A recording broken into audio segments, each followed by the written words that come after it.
Okay, y'all. So, my next book review, which I'll do tomorrow, is Britney Spears. Girl, guys, fellas, everybody. When I tell you this book is a hot mess, um, it's a very short read for me because I read pretty quickly. So,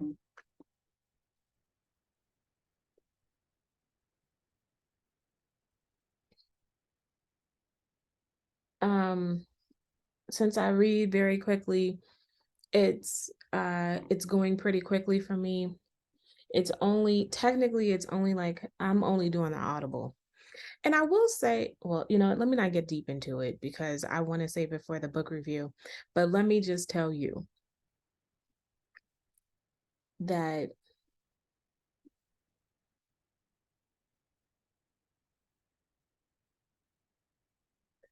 this book makes me sad. Like, I mean, and I haven't finished it and I kind of put it off on hold. I'll get back to Kerry Washington's book and I'll do a book review on that too. There's a few other book reviews I want to do. Let me see. Let me push this down and see what other book reviews. Um, I think I do want to do the Viola Davis book. I did do Jennifer Lewis, her newest book, maybe something I'm kind of interested in doing. So I mean, I'm gonna go through and do some book reviews. I don't know if I did. I have to go back and look and see if I did Mariah Carey's book review, which was a really good book, by the way. But anyway, that's not what we came here for. We came here for Real Housewives of Salt Lake City. And actually, I don't have much to say, except the fact that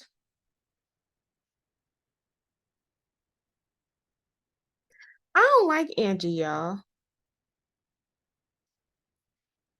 Um,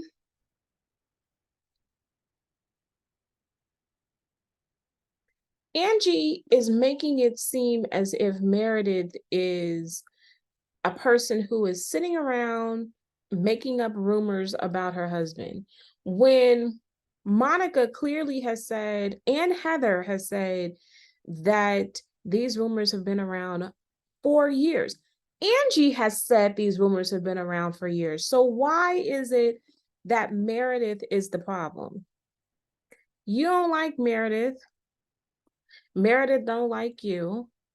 And I'm gonna let you know, ma'am, if you watched any of this show in previous years, Meredith is that chick that's like, look, I don't F with anybody until you F with me. Lisa is the chick that and Whitney. Lisa and Whitney are the nitpickers, the aggravators who get underneath people's skin and then get flabbergasted when you say something back to them. That's not Meredith. Meredith's like, I am over here minding my business. I'm sitting here doing me until you come bite me. And now I have something to say. And I'm gonna let you know, she's not like the other chicks. She is the one who will hire a private investigator and she will read you down. And to the point that you're going to have she's going to make you have a problem with her. So she is one of the few women on these reality housewives shows that she gives you a warning, you don't want to F with me. And then when they're like, yeah, I do. Yeah, I do.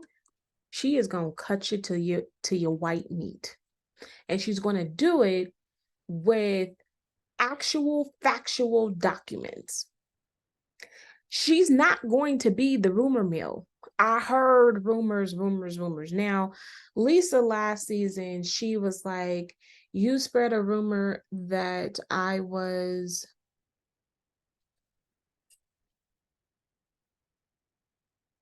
doing sexual favors for some tickets. And I will say that was more Whitney than Meredith, but it's just that people don't like Meredith. And I think that that's where this all lies. Anyway, with that being said, this whole thing, Angie starts off. That's why I said I don't like Angie. Angie starts off and she's doing this whole Easter lunch and she's inviting everybody but Meredith.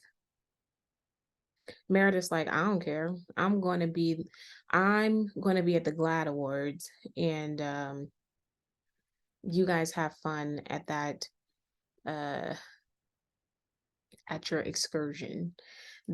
So she had people, and see, I don't know about this. Like, I think it's a cute idea to deliver invitations with a dressed as a rabbit and Easter bunny. But what I don't like is how this Easter bunny takes it upon himself to be in the backseat of somebody's car. Now, I know that this was set up and somebody let them in the car and everything else. I'll let you know right now, you get in the backseat of my car, this bunny could be tased. By the way, my husband, I think I showed you, when I was doing the census, this is how he shows that he cares about me. I was doing the census. This man went to Big Five and bought me a taser and pepper spray. I was like, sweetie, I can't go to people's houses with pepper spray. I cannot do that. He's like, why not? Anyway, man, I wouldn't have just been jumping. He would have got punched. And rightfully so. You do not hop into the back of somebody's car to give them an invitation to nothing. Anyway, fast forward, we get to, what's the next one? Whitney. Whitney is complaining that her husband is not participating. And now that he has a job, he doesn't feel like he has to help with the kids, and how he's sitting there on his phone twiddling the thumbs when I'm trying to cook bacon, I'm trying to make lunches. Pretty much I'm trying to be a mom. But she's asking what most women ask of their husbands. Help. Right? And I get her frustration, but low key, I think this is a storyline. And and I'm gonna let you know right now, this is a sad storyline. But she also has a horrible history of cheating. And I don't know if she's trying to set us up for the possibility of her cheating again. Because you all know that, like, it's not that he wants to work, he actually needs to work. See, this is what's so funny about this show. Because we were having a debate about this people were upset that I made a comment saying that Monica is too broke for this show. And people started saying how, well, look at the other housewives, they're not that wealthy. Yeah. And then they're like, well, their husbands are wealthy, but their wives aren't wealthy. So, ma'am, the name of the show is Real Housewives. So if the husband has money, then yeah, the wife has money. That's how marriage works. Husband, wife come together to be one. So if he has $10, I have $10. If I have $10, he has $5. I'm just joking. You get how this goes with marriage. But the thing is about, and I stand 10 toes on Monica is too broke for this show. But Whitney is another one to where Whitney has made comments that she's had to work because they have liquidated all of his retirement to put into this company that she has created. So if this company makeup, it's not makeup, but it's facial care company doesn't work out, then the kids' college fund and retirement fund. Now, this is a risky move, y'all. I can see spending half of your retirement, but I can't see me spending my entire retirement when Whitney is in what, her 30s, early 40s, and he is in his late 50s, early 60s. And I'm not spending my entire retirement when I am that close to retiring to invest in anything. Now, I may give you a fourth, I may give you a third. I may feel risky and give you 50%, but I am not giving you 100% and 100% of the college fund to put into your company.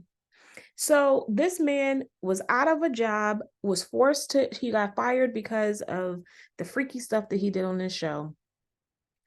And then, so he's lost his job, and then he's had to sit out for an entire year because he had a non-compete clause. So he could not get another job in the field until he sat out for an entire year. So for an entire year, he was Mr. Mom. And she said last season that she's had to be on this show and she's had to kind of re-ump the work because their bills will not get paid. So they are living paycheck to MFing paycheck. But with that being said, because you know the husbands don't get paid on the show. With that being said, he has to get back to work. And she's having to adjust. And a part of me feels like if rumors start circulating that Whitney is cheating on her husband, then this is supposed to be one of the reasons as to why. I really don't care. I don't think that she would cheat on her husband, but I just think that this is an odd storyline to have.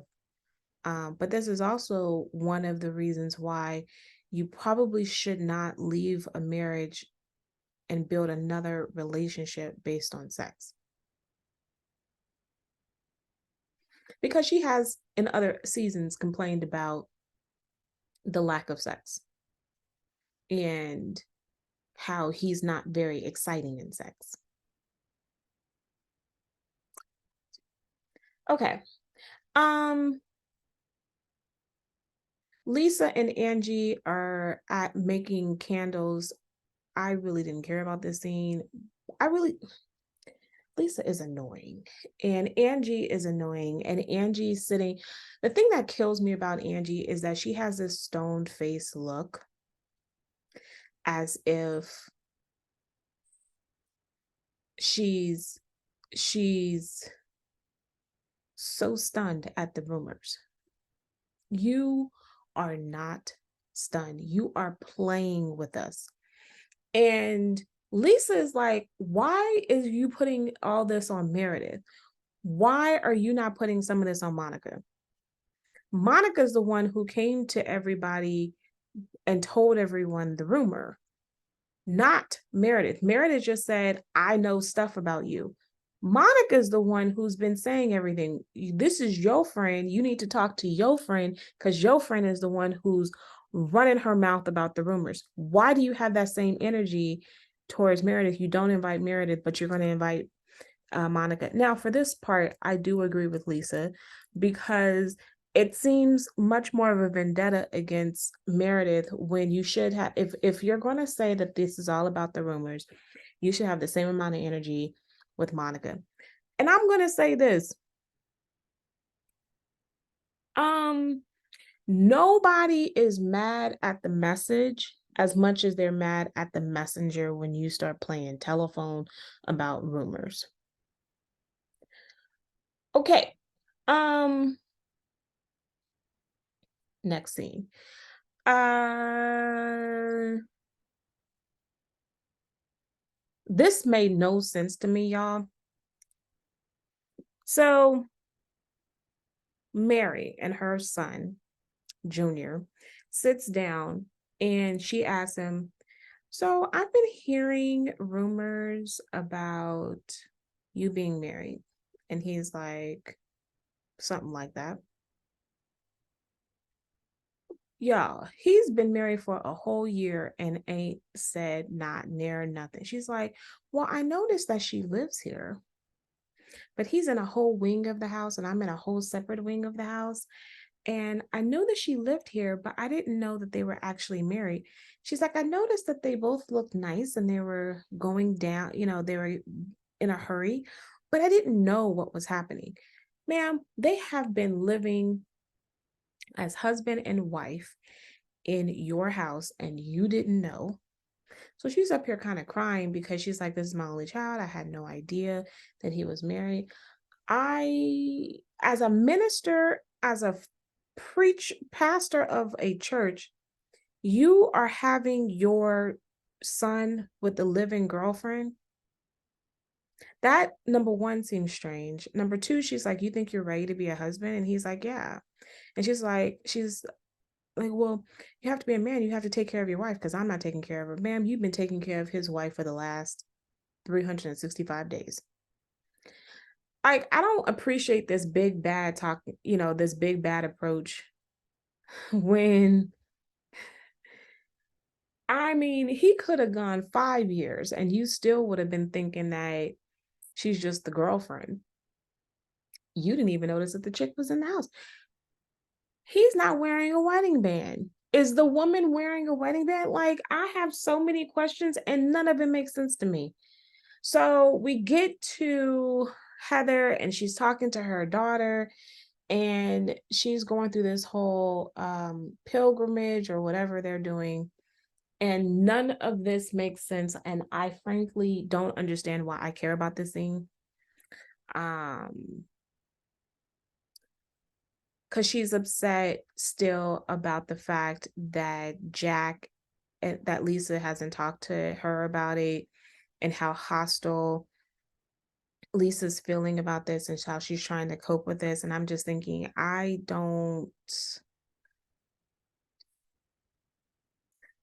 Heather's like, I need to know what kind of form of Mormonism y'all living in because it's not the same Mormonism that I'm living in. Um, uh, it's a barely there Mormonism, and I think that you need to let it go. Lisa's dealing with the process that she's having random people coming up to her that's friends with her son, like, I'm friends with your son. She didn't know. Did you know that he was going on this pilgrimage or whatever? And they're like, yeah. She's like, so everybody knew but me. Girl, I just, kids. Anyway, she thought he was going to college. Okay. Um, and Heather's like, look, my child is sitting on the beach in Santa Barbara with a bikini. That's what life I want for my kids to have. So not Monica, Mary and Meredith hang out at the house. I thought they were remodeling this house so it won't look so old. But anyway, I guess it didn't happen. And storyline. Mary's like, look, all these women are saying the same thing. They're saying the same stuff. They're the same argument. I'm not interested in being around these folks. And so therefore I ain't going to your little funky little Easter egg party thing. And Meredith is like, look, I'm being accused of these rumors and I don't even understand why I have rumors. Um, your husband is a beautician and he claims that he's straight. But anyway. And this is where Mary tells her, like, hey, you're not coming to the little Easter egg thing event. She's like, girl, I didn't get no invitation. But I'm busy. I said that already. Anyway. Let's see. Fast forward.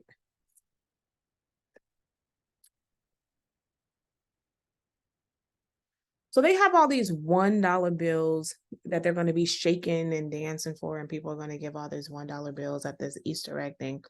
This sounds fascinating. I don't know how dancing and and showering people with $1 bills has anything to do with Jesus rising from the dead on an Easter Sunday morning.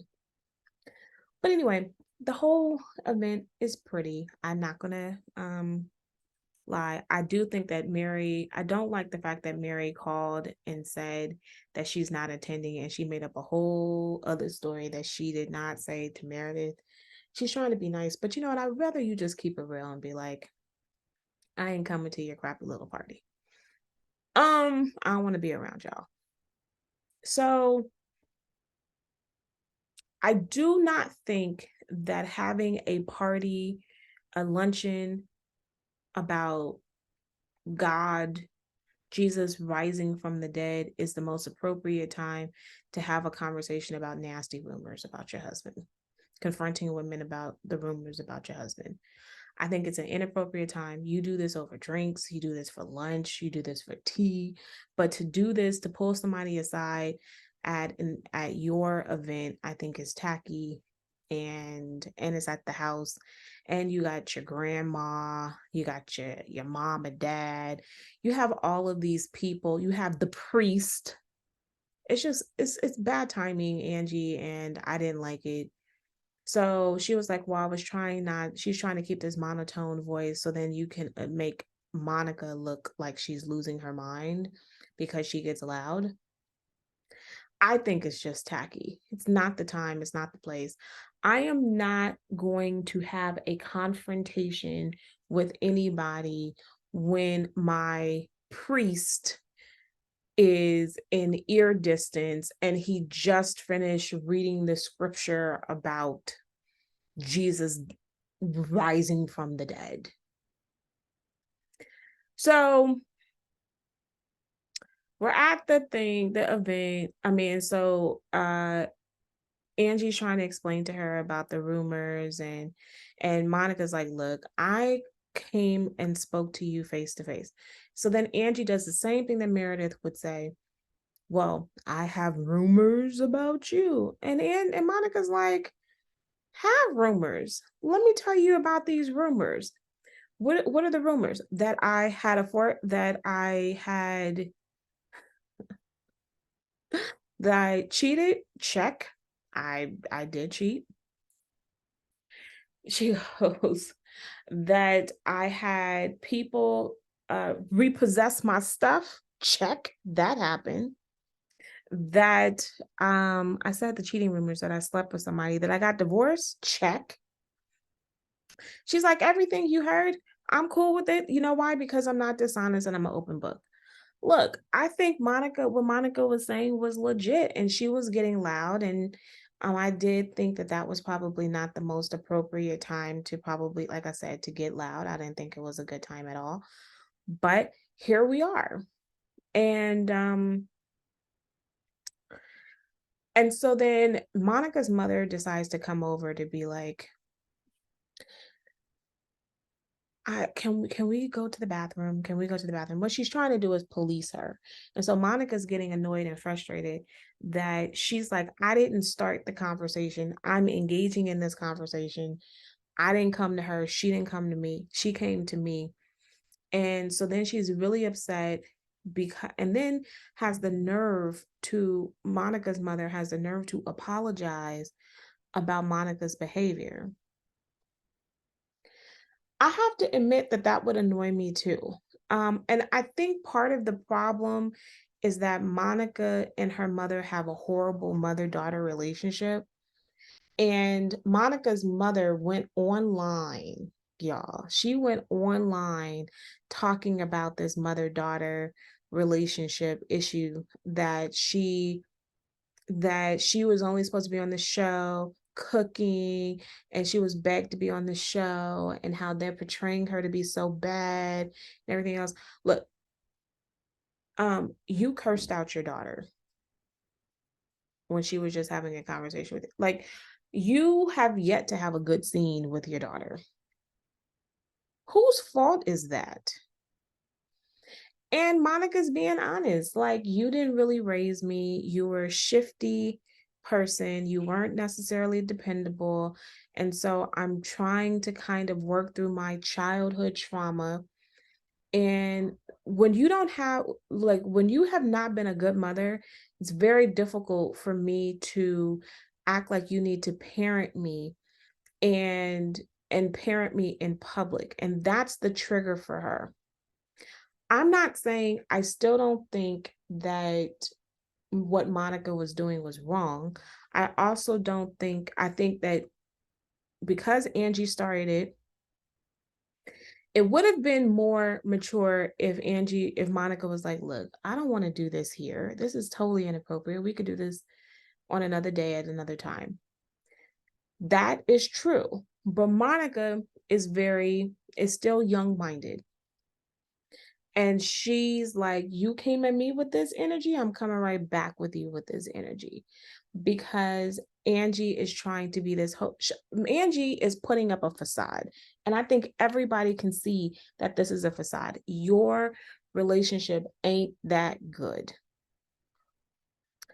So with that being said, moving, because especially when you only, I don't believe that marriages, when you barely sleep together, like when you can barely have sex with each other and your children are over the age of 10 and you're still blaming your kids from you're still blaming your kids for your inability to be more physically sexually active with your husband. um I think that's strange, because these are not itty bitties. These are not small little people. These are, oh, the girl is over 10 and you're still saying that she's getting in between you and your husband having sex, and you're only having sex like ever so often. Yeah, you're going to have these kind of room. Your relationship ain't that good. So I'm gonna need y'all to just stop playing the funk. And this is information that you put out, not me, not nobody's digging this up. So anyway, um, so they have this blowout. I do think that Monica went too far, but it's hard to say how far you should go when you have trauma from your mom. Your mom is a trigger for you, and I wouldn't take her anywhere. And so she literally leaves her mother at this woman's house. I would never leave my mother at at the house, at somebody else's house. But I also don't have a crappy relationship with my mother either. And my mother is not going to apologize for my behavior. I am more likely to apologize for my mom's behavior. But,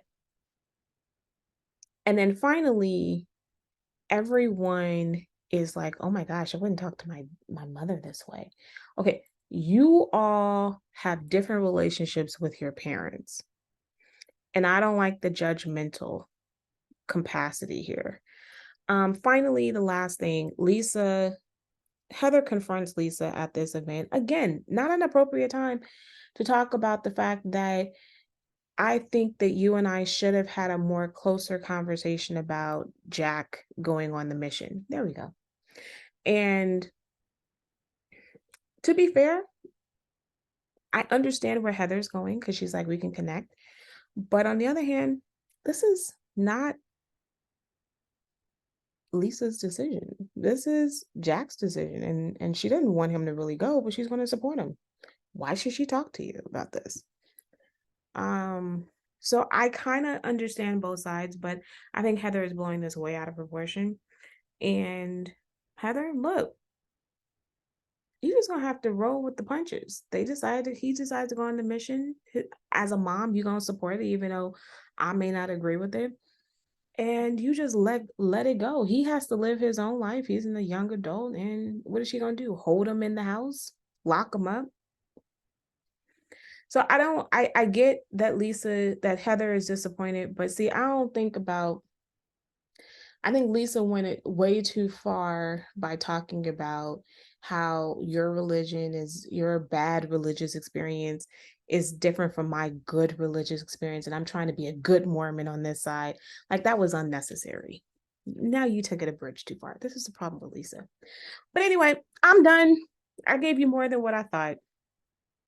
I will see you next time. Bye.